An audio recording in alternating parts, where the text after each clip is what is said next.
안녕하십니까. 세상과 교회의 다양한 이슈를 다루는 시간 레디언입니다. 오늘은 추수감사주일입니다. 하나님께서 한 해 동안 우리에게 베풀어 주신 은혜와 풍성한 열매를 생각하며 감사 예배를 드리셨을 텐데요. 오늘만큼은 힘들고 어려운 일보다는 주님께서 우리 삶에 해주신 감사할 일들을 먼저 생각해 보시면 좋을 것 같습니다. 오늘도 하나님께서 세상을 움직이시는 다양한 소식들이 있는데요. 하나님의 선한 인도하심을 기대하며 레디언 시작해 보겠습니다.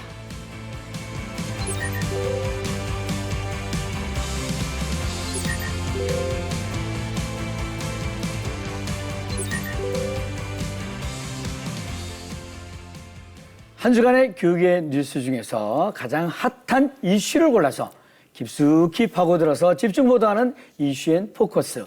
국민일보의 손동준 기자가 자리했습니다. 어서 오세요. 네, 안녕하십니까. 자, 오늘은 어떤 소식이 준비되어 있습니까? 네, 오늘은 선교계 행사 두 가지를 준비해봤는데요. 네. 하나는 성경 번역 사역을 해온 GBT 40주년 기념대회, 네. 그리고 전 세계 복음주의 지도자 1000여 명이 모여서 진행한 글로벌 하비스트 서밋 소식 전해드리도록 하겠습니다. 자, 그럼 첫 번째 뉴스부터 듣겠습니다. 네, GBT는 한국 성경번역 선교회를 말하는데요. GBT는 1985년 위클리프 성경번역 선교회 한국 지부로 시작했습니다. 네. 당시 한국에 가장 유명했던 목회자 4분, 그 복음주의 4인방이라고 불리는 분들이 이사로 참여했는데요. 그중 한 분이 온누리교회 창립자이신 고 하용조 목사님이십니다. 네, 네. GBT는 40년간 세계 곳곳의 미전도 종족 언어로 성경 번역을 해왔는데요. 올해 대회는 그동안의 성과를 나누고 앞으로 10년의 비전을 나누는 자리로 준비됐습니다. 네네. 성경 번역이라고 하면 단순히 글을 바꾸는 작업이라고 생각이 드는데 성경 번역을 통해서 선교 현장에서 어떤 변화들이 일어나고 있습니까? 이번 대회에서는 성경이 처음 전달된 부족 공동체들이 어떻게 변화했는지 생생하게 나눠졌는데요. 네. 예를 들어 한 네팔 소녀는 모국어 성경을 처음 읽었을 때 심장에 콕콕 박히는 것 같았다라고 고백했고요. 한 말레이시아 사역자는 글을 읽지 못하는 사람들에게 구술 성경 내용을 암송해 전하는 사역을 소개하기도 했습니다. 네네. 정말 성경 말씀이 그들의 언어가 됐다는 말이 좀 실감이 이렇게 나는 것 같습니다만.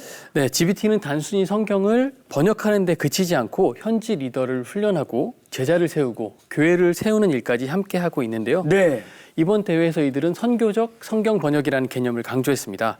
이는 성경 번역이 곧 선교라는 인식에서 출발해 말씀을 통해 공동체 전체가 변화되도록 돕는 접근법입니다. 어떻습니까? 40년을 이제 돌아보며 어떤 새로운 다짐을 하게 됐는지 그것도 궁금하네요. 네, GBT는 1999년부터 올해까지 미번역 언어의 성경 번역 착수라는 글로벌 비전에 동참해 왔는데요. 네. 그 결과 미번역 언어 수가 3,000개에서 약 500개로 크게 줄었습니다. 네네. 그런데 GBT는 숫자 달성에만 집중했던 이 같은 과거에 다소 반성을 하면서 네. 앞으로는 현지 교회의 자립, 리더십 강화, 공동체 변화에 더 집중하겠다고 다짐했습니다. 아, 그렇군요. 네. 한국 성경 번역 선교회 GBT 40주년 축하드리고요. 앞으로 성경 번역을 통해서 선교적인 열매가 더 풍성하기를 응원하겠습니다. 네.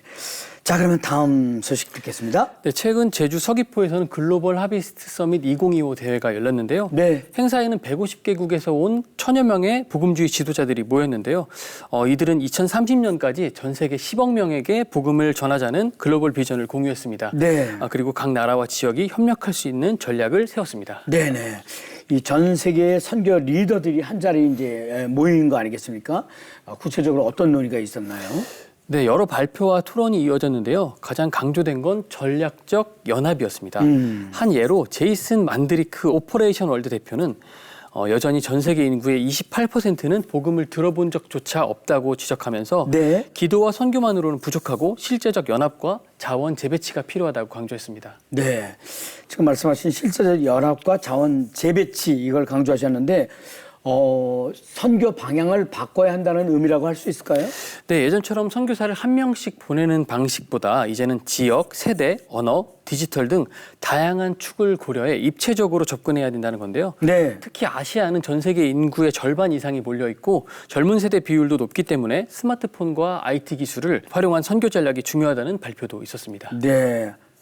어떻습니까? 한국 교회는 이런 선교적 변화에서 어떤 역할을 맡고 있다고 보시는지요? 네, 이번 행사에는 여의도 순복음교회 이영훈 목사, 우리들 교회 김양재 목사 등 한국교회 리더들도 많이 참여했는데요. 네. 세중앙교회 황도경 목사는 공동대회장 자격으로 기도에서 전략으로, 감동에서 실행으로 나아가야 한다는 메시지를 던졌습니다. 네. 한국교회가 세계 선교의 플랫폼으로 활약하고 있음을 실감할 수 있었던 자리였습니다. 네네. 아유, 잘 알겠습니다. 네. 두 행사를 통해서 한국교회가 다시 선교의 중심에서 함께 고민하고 걸어갈 수 있다는 희망을 엿볼 수 있었던 것 같습니다. 네. 국민일보의 손동준 기자, 대단히 감사합니다. 고맙습니다. 네. 자, 이어지는 단신 뉴스 보시겠습니다.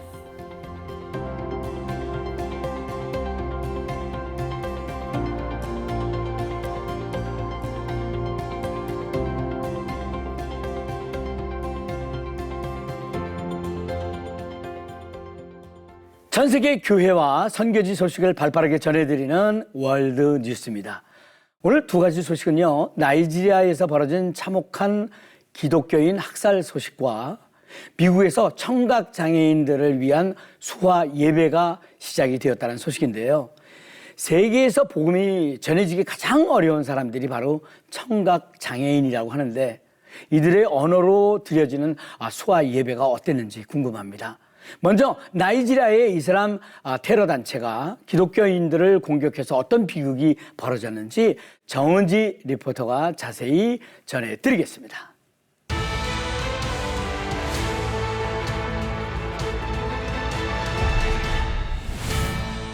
나이지리아 크리스천들이 이슬람 테러 단체로부터 박해를 당하고 있습니다. 그러나 나이지리아 정부는 크리스천에 대한 공격을 막기 위해 아무런 조치를 하지 않고 있습니다. 나이지리아 옐라와타에서 발생한 아버지의 날 학살 당일의 영상입니다. 사람들이 산채로 불태워지고 공격당하며 가정집이 파괴되는 충격적인 모습입니다. 이날 하룻밤 사이에만 210명이 학살당했습니다. That very day it was raining, so Fulani herdsmen they invaded the community and claimed so many lives. Around 12 midnight, we started having calls from Yerwata that the Fulanis have come and they are killing, burning. Friday night, I was sleeping in my house. See my house there. I come here, they shoot gun. Later, they come, they break this house. Where my brother is sleeping here with his children. Thereby, they come, they kill people. They were breaking the house. Say, Allah Akbar, Allah Akbar, Allah Akbar. 트루스 나이지리아 기자들이 직접 취재한 그날의 이야기들은 나이지리아의 크리스천을 말살하려는 테러 공격의 잔혹함을 보여줍니다. 영화 제작자이자 선교사인 저드 사울은 나이지리아 크리스천 박해에 관한 다큐멘터리를 제작하고 이 다큐멘터리가 경종을 울리기를 바란다고 밝혔습니다. We need to fight this thing threefold. One, America as a government needs to get involved with a very little. I'm talking very little of our resources. If we just did the very little bit of push an aggressive foreign policy, throw some sanctions, whatever it takes, I think we can put a significant dent in this and put a stop to this. 나이지리아의 여러 위험 지역에 다녀온 미국의 크리스 스미스 하원 의원은 종교적 증오로 인한 폭력을 멈추기 위한 결의안을 의회에 제출했습니다. There has been an exponential increase in attacks on Christians and some Muslims, but Christians in particular. Protestants, evangelicals, Catholics, they're firebombing their churches. The Fulani are killing them with absolute impunity. We've called on the government in Abuja and the president several times to do what governments do, law enforcement. Use the military if you have to, but stop this genocide and do it now. 이 결의안은 나이지리아가 자유로운 입출국을 허용하는 개방적인 국경 정책을 펴고 있다는 점을 지적합니다. 풀라니족 무장 세력과 이웃 국가의 IS와 연계된 극단주의 단체들이 이 정책을 악용해서 집단 학살과 강간, 납치 등을 자행하고 있다는 것입니다. We're also calling on President Trump to reissue, which he did in his first term, the designation of country of particular concern. And that then gives the president wide latitude to impose sanctions. It's an excellent bill when it's used properly. It gets the attention of all the policymakers, in this case in Abuja. It says, we're not kidding. 정부 차원의 대응을 넘어서 저드 사울은 미국 교회와 크리스천들이 나이지리아에서 박해받는 이들과 함께하기를 촉구했습니다. They need to pray. They need to be a voice for the voiceless. They need to be a voice for our persecuted brothers and sisters. 현재도 나이지리아에서는 신앙을 이유로 생명을 위협받는 이들이 있습니다. 종교적 증오에 기반한 크리스천 공격이 되풀이되지 않도록 국제사회의 관심과 적극적인 대응이 요구되고 있습니다. 청각장애인에게 자신의 언어로 예배를 드리는 교회를 찾기란 쉽지 않습니다. 미국 청각장애인의 96%는 교회에 다니지 않습니다.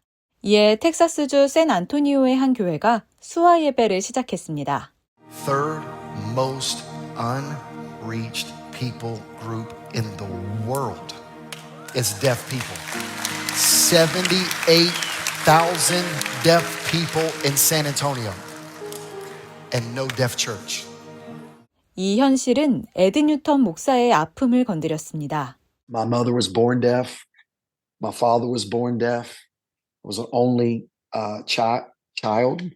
My mom had cerebral palsy. She was told she'd never have kids. And so God gave my mom and dad me.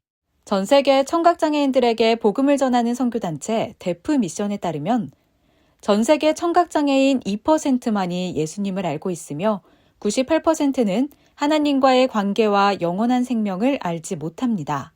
이에 뉴턴 목사의 커뮤니티 바이블 교회는 청각장애인을 위한 예배를 시작했습니다. I grew up don't understand deaf culture.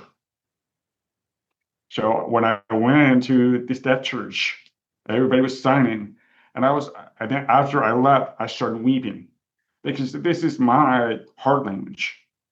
애시턴 러프 목사는 3살 때 청력을 잃었습니다. 수년간 힘든 시간을 보낸 그는 청각장애인을 위한 기독교 캠프에서 전환점을 맞았습니다. 그곳에서 그는 통역 없이 수화를 통해 복음을 직접 접했습니다. In Romans chapter 8, verse 28, is that everything happens for his good purpose. And the purpose he gave me is a voice. And the purpose he gave me is my hands. I gotta say, go use it. And I did. 한때 소외됐다고 느꼈던 이들이 이제는 다른 이들을 도우며 교회에서 자신의 자리를 찾고 있습니다.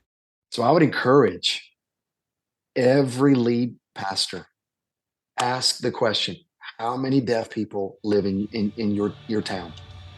And I think you'll be surprised. Deaf people, like my mom and dad, will walk into your church.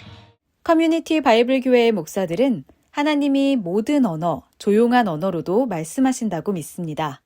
지금까지 청각장애인들에게는 침묵의 시간이었던 예배 시간이 이들의 언어를 통해 풍성하게 채워지기를 소망합니다. 지금까지 월드뉴스 정은지입니다. 자, 이번 순서는요, 우리 사회의 다양한 이슈들을 성경적 시각을 통해 바라보는 온전한 인터뷰 시간입니다. 재테크 분야의 세계적인 베스트셀러인 부자 아빠, 가난한 아빠. 이런 책에서 금융교육이야말로 자녀에게 물려줄 수 있는 가장 중요한 유산이라고 말하는데요. 돈과 성공을 강조하는 이 시대에 자녀에게 물려줄 수 있는 가장 강력한 유산은 과연 무엇인지 나눔교회 조영미 목사님을 초대했는데요. 이분이 쓰신 책 헤리티지가 얼마 전 한국기독교출판협의회에서 선정한 올해의 저자 부문에서 수상을 했습니다. 조영미 목사님을 초대해서 자세한 얘기 나눠보도록 하겠습니다. 네, 안녕하세요. 반갑습니다. 네, 안녕하세요. 네. 반갑습니다. 자, 자기소개 좀 먼저 부탁드리겠습니다. 예.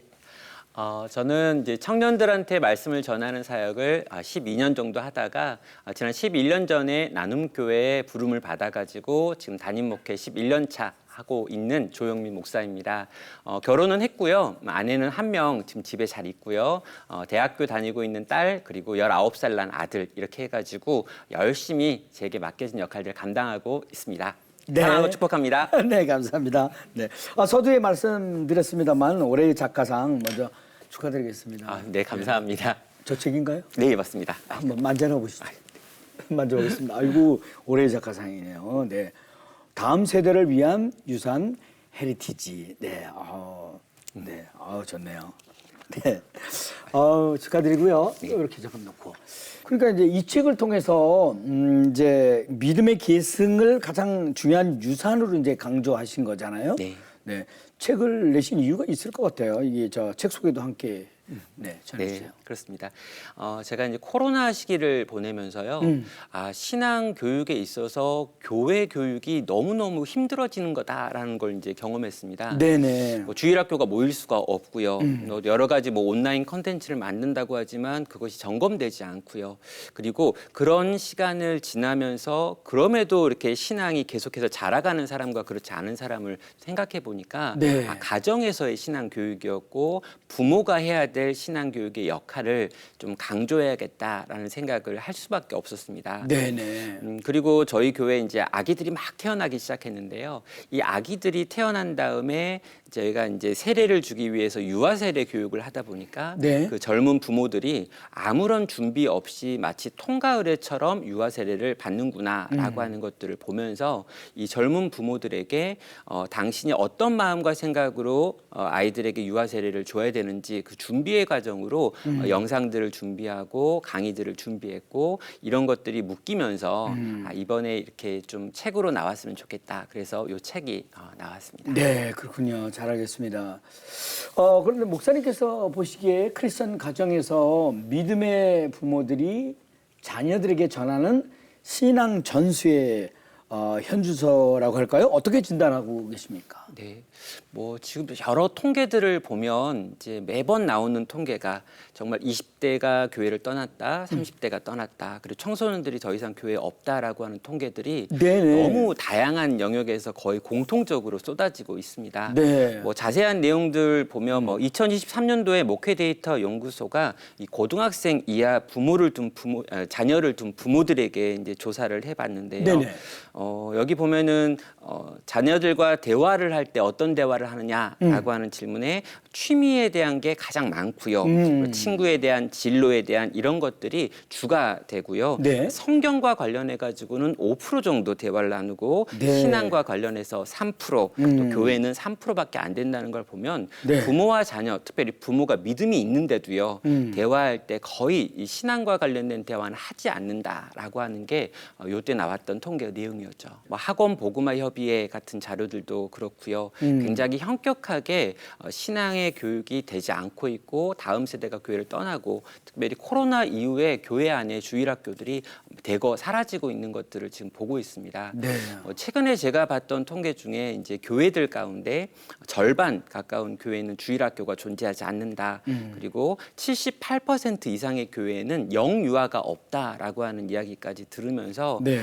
정말 주일학교가 있는 교회가 전체 교회의 10분의 1밖에 되지 않는 네네. 9개는 주일학교가 없고 1개만 교회가 주일학교를 가지고 있고 젊은 부모들도 가지고 있는 그런 시대가 곧 올 수밖에 없다라고 하는 통계도 보면서 이 주제는 조금 늦춰도 될 주제가 아니라 지금 당장 빨리 해결해야 될 아주 마지막 골든타임에 있다라는 생각이 들었습니다. 네네, 그렇군요. 그렇다면은 그 부모의 신앙이 자녀에게 강력한 자산으로 전수되지 못하고 있다는 거 아니겠습니까? 네. 가장 근본적인 원인은 뭐라고 분석하시나요?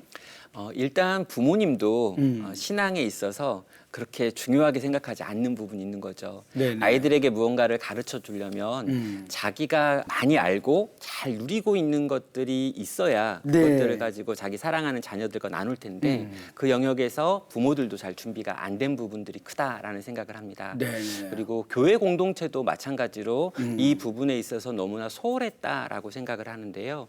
정말 주일학교 안에서 또 교회에서 어떤 교육이 일어나는지에 대해서는 끊임없이 고민했지만 네. 가정 안에서 그 부모가 자녀를 어떻게 돌볼까에 대해서는 교회가 그렇게 가르쳐 주지도 못했고요.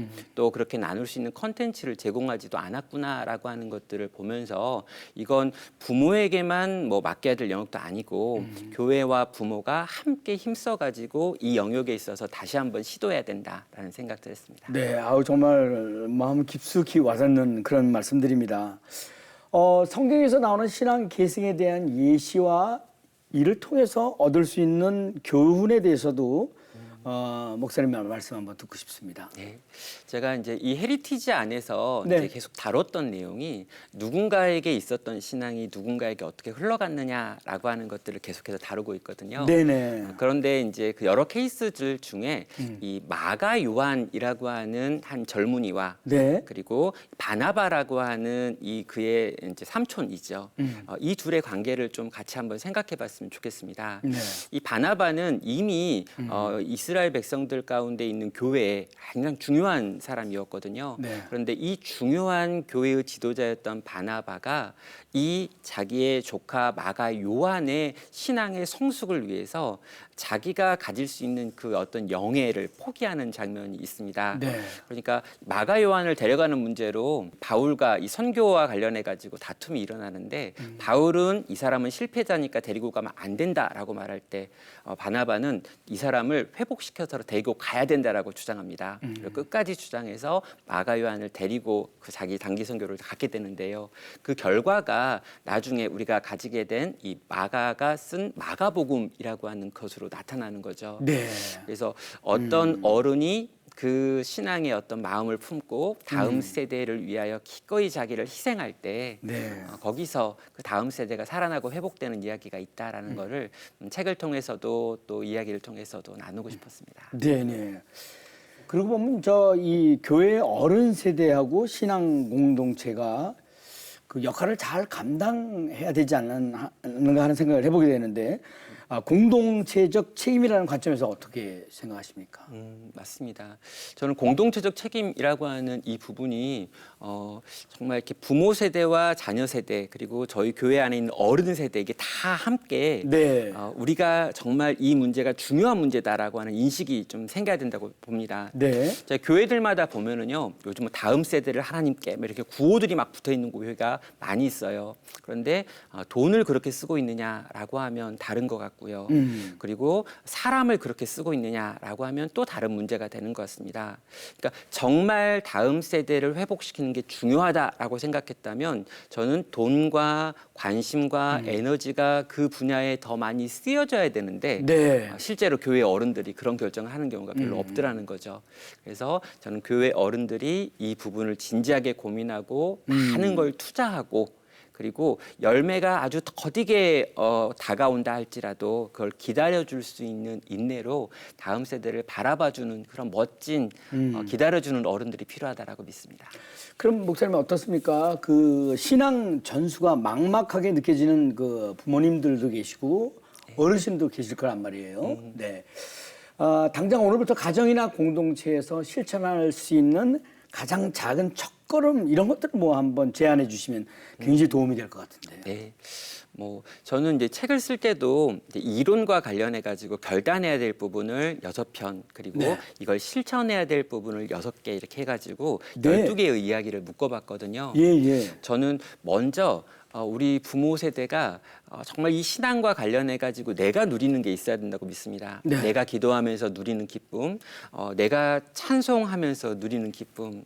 그 나의 사랑하는 책이라고 하는 그 이제 오래된 찬송가를 보면 어머니가 예수님 이야기하면서 눈물 많이 흘렸던 거 내가 기억합니다. 이런 고백들 있잖아요. 네네. 그게 이 자녀가 이 부모가 읽었던 성경을 사랑하게 된 이유라고 밝힙니다. 그래서 부모 세대가 어른 세대가 먼저 이 신앙과 관련해 가지고 마음의 회복을 경험하고요. 이 회복된 경험과 이 삶을 우리 자녀들에게 보여주는 것이 신앙 교육에 있어서 가장 강력한 수단이다라고 믿습니다. 멋진 말로 움직이는 세대가 아니고요. 그분이 살았던 삶의 모든 이야기가 메시지가 되는 거기 때문에 우리 부모들도 어른들도 그들이 믿는 바를 아름답게 살아주시면 좋겠다라고 기대합니다. 네, 잘 알겠습니다. 목사님 어떻습니까? 나눔 교회에서 하는 다음 세대 사역이나 또 성도 이야기가 있으면은 듣고 싶습니다. 저희는 이제 유아 세례 교육 아까 이야기했지만요. 이 유아 세례 교육을 할 때 아주 빡세게 합니다. 그래서 실제로 이제 부모님들 중에 유아 세례를 위한 교육을 받으시다가 내가 아직 아이들에게 유아 세례를 줄 수 있는 그런 부모가 아닙니다라고 고백하면서 한 해 후로 이렇게 연기하시는 분도 있을 정도예요. 그래서 진지하게 내가 우리 자녀를 믿음으로 키우겠습니다라고 하는 걸 같이 공부하고 그걸 적고 그걸 간증하고 고백하고 아이들을 위한 편지를 쓰고 네네. 이런 과정들을 거쳐가지고 하는 전 이 유아 세례 교육을 통해서 우리 부모들의 마음이 너무 좋아진다라고 생각하고요. 네. 그러다 보니까 저희 교회 아이들이 굉장히 많습니다. 한 해에 태어나는 아이들만 한 15명 정도로 지금 네네. 태어나는데 주변 교회에서는 깜짝 놀랄 만큼 많은 아이들이 태어나고 있고요.